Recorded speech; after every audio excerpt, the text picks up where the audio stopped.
Morality. This is something that's argued about from all different angles, seen from Christians, Muslims, Jews, atheists, etc. Everyone argues about morality in some way. We don't seem to have a conclusive agreement, a widely seen agreement that we all adhere to. But here is what I think, and I need to provide some background information first. So I was watching a debate between Frank Turek and David Silverman. I think it's their only debate, but I could be wrong on that. And it was a very good debate. I was very happy with the outcome of it.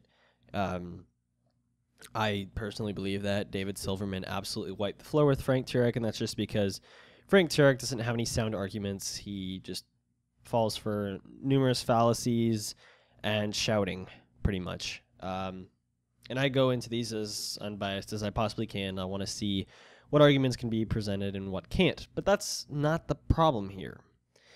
I was reading in the comments, and there was a string where someone said, like, wow, David Silverman just basically annihilated Frank Turek, blah, blah, blah. Went on with this long comment, great comment. And then the next person replied with, it was kind of a divided comment.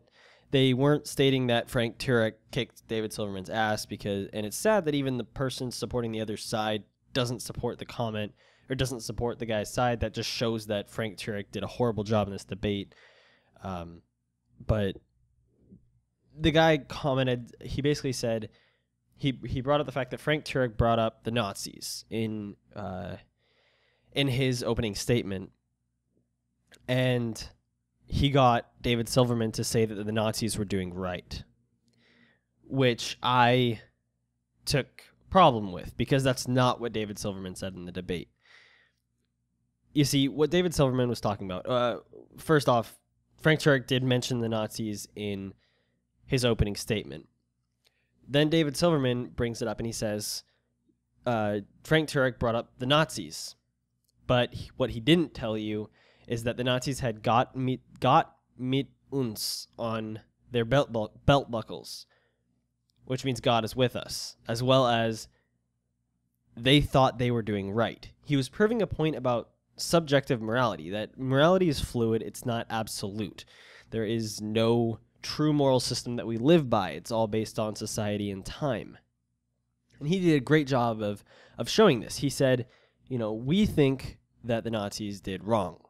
Collectively, on average, someone would say that. There are obviously exceptions because of white supremacists and skinheads. But basically, what this guy was saying is that with that comment, he's saying that the Nazis were actually doing right, or at least that they weren't doing wrong. And that's where I want to talk about subjective morality.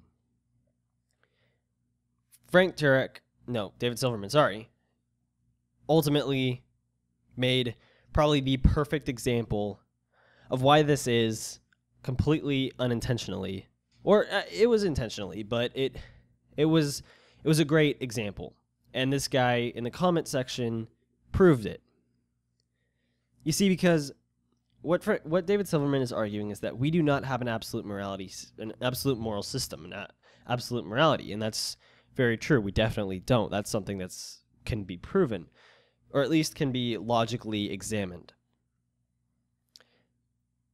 And he did so by pointing out the Nazis did these horrible things that we think is wrong, I think is wrong, the guy in the comments thinks is wrong, David Silverman thinks is wrong, Frank Turek thinks is wrong.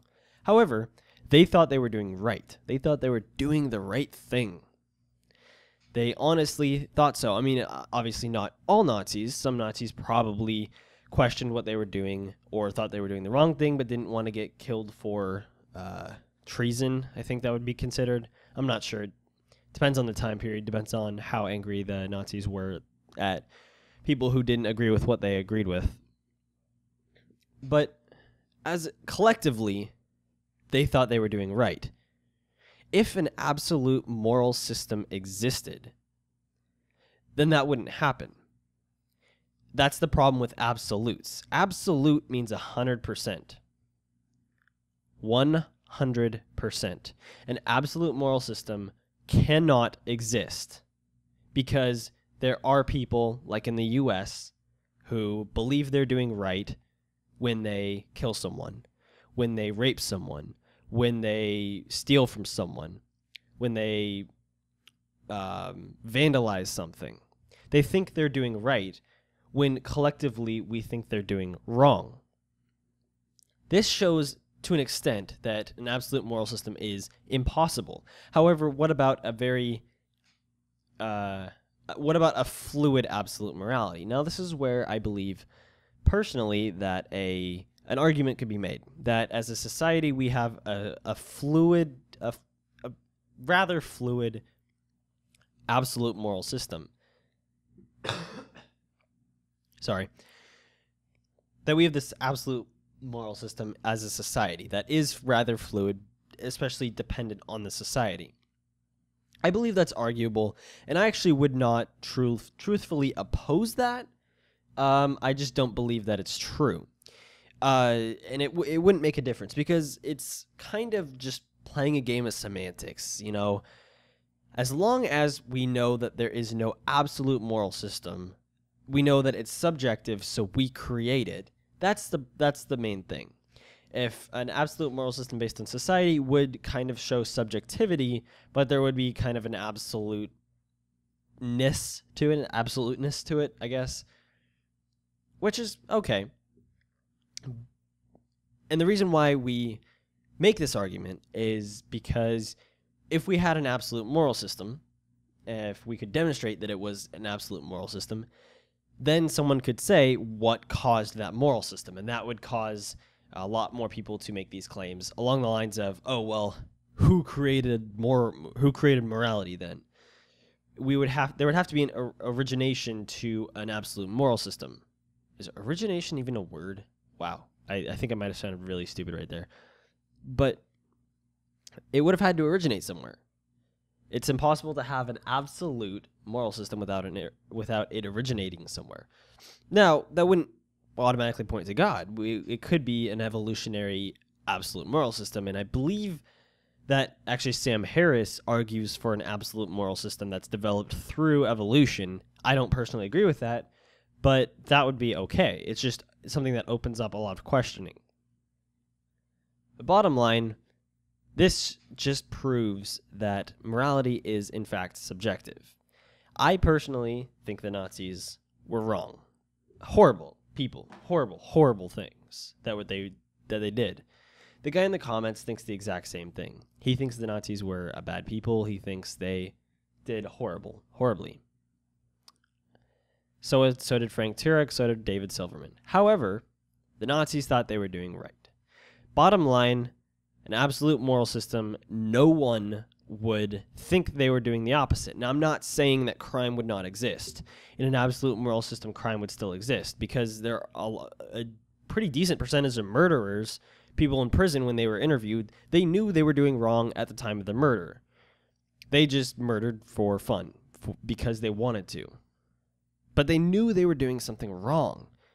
And so that would fall in line with an absolute moral system still, because not everyone adheres to the moral system. I do things that I think are wrong, not horrible. I mean, I'm not a murderer or rapist, but I do things that I think are wrong, and it goes to show that morality has to be subjective to an extent, not entirely subjective. I believe that there is an in-between, and we may or may not be there. I don't really care as long as we can come to the agreement that morality is not entirely absolute.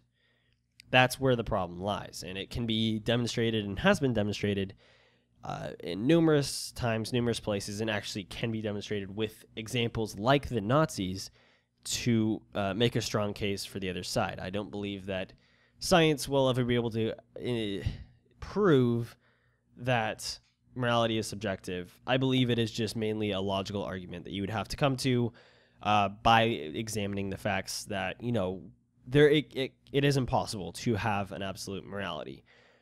But yeah, that's about it for the video, guys. Whoa, I cannot talk. Thanks for watching. Make sure to comment, rate, and subscribe. I'm sorry if I sound weird. I've been battling this really horrible cold. Hopefully I get over it soon. But yeah, thanks for watching, and have a nice day.